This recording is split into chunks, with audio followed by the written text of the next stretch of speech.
Bonjour. Aujourd'hui, le sujet du vidéo, c'est les logiciels qui font fonctionner les ESC. C'est quoi un ESC? C'est Electronic Speed Control. C'est le petit dispositif qui permet de recevoir les données du contrôleur de vol et puis transformer ces données-là en impulsion électrique pour faire fonctionner les moteurs. C'est un domaine qui a évolué beaucoup dans les dernières années.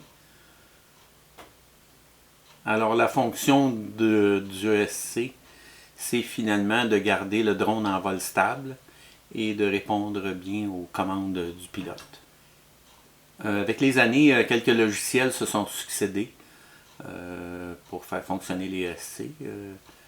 Vous avez BLLIS, BLLI32, il y a Simon K,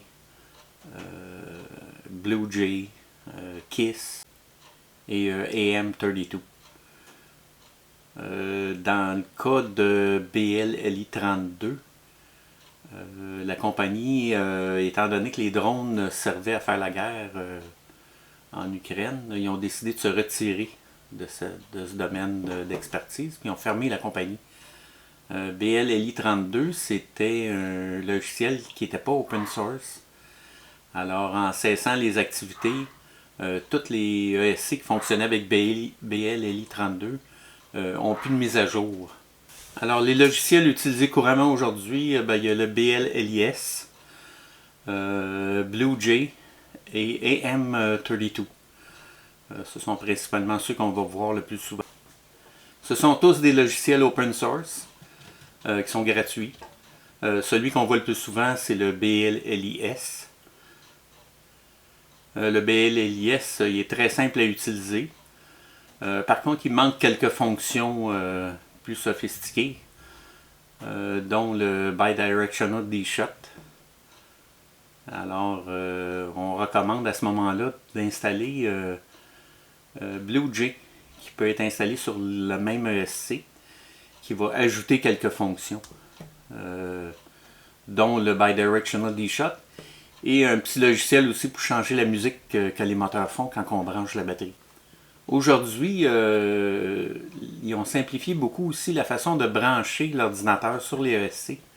Anciennement, il fallait brancher des fils directement sur la petite carte de circuit du ESC. Des fois même être obligé de découper l'enveloppe du ESC pour avoir accès justement à cette carte-là.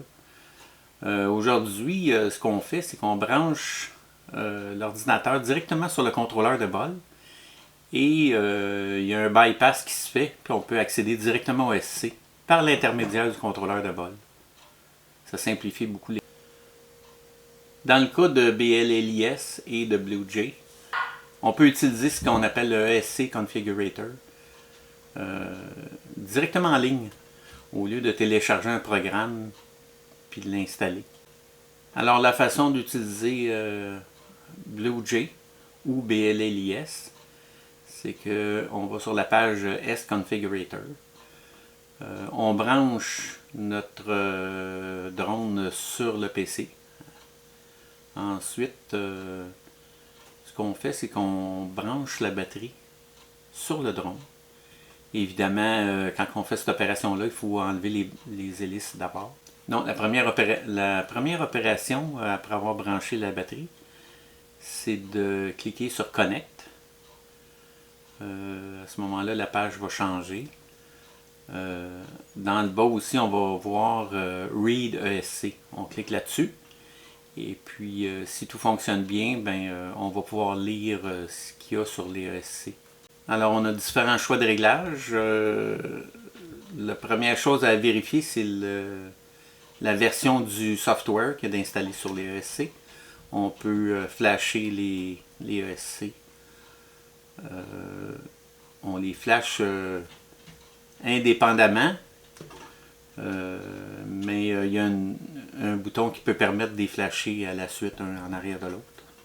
Une autre option, c'est d'inverser le sens de rotation du moteur. Il y a aussi le voltage de démarrage des moteurs. Si des fois le drone a de la misère à se mettre en marche, là, il hésite un peu, on peut augmenter un petit peu la sensibilité du moteur au démarrage. Dans le cas de Blue Jay, on peut même changer la musique qui va jouer quand on branche le drone.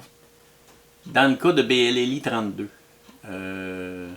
si on a un drone qui est déjà équipé avec ce logiciel-là, en passant, c'est pas compatible l'un avec l'autre. Si on a BLLIS, on ne peut pas aller à BLLI 32. Et le BLLI 32 ne peut pas être programmé en BLLIS. C'est deux choses complètement différentes. Pour avoir accès aux réglages sous BLLI 32, il faut télécharger le configurateur BLLI 32. On devrait le trouver sur GitHub. Ensuite de ça, dans le haut de la page, sous l'onglet Interface, il y a un petit menu déroulant. Et puis on sélectionne BLLI Bootloader Clean Flight Beta Flight. Alors à ce moment-là, on clique sur Connect. Et puis on branche la batterie. Même procédé qu'avec Blue Jay. On branche la batterie. On clique sur Read ESC. À ce moment-là, on va voir les différents ESC avec les fonctions. Tous les réglages vont être disponibles. Bien important de ne pas essayer de faire de mise à jour. Évidemment, le site, le serveur qui servait à faire les mises à jour n'existe plus. Et puis, on peut se ramasser à briquer nos ESC. Alors, c'est mieux de s'en tenir juste au réglage et puis pas aller plus loin. La dernière avancée dans le domaine des ESC, évidemment, c'est le Bidirectional D-Shot. C'est-à-dire que chaque moteur reçoit un signal du ESC.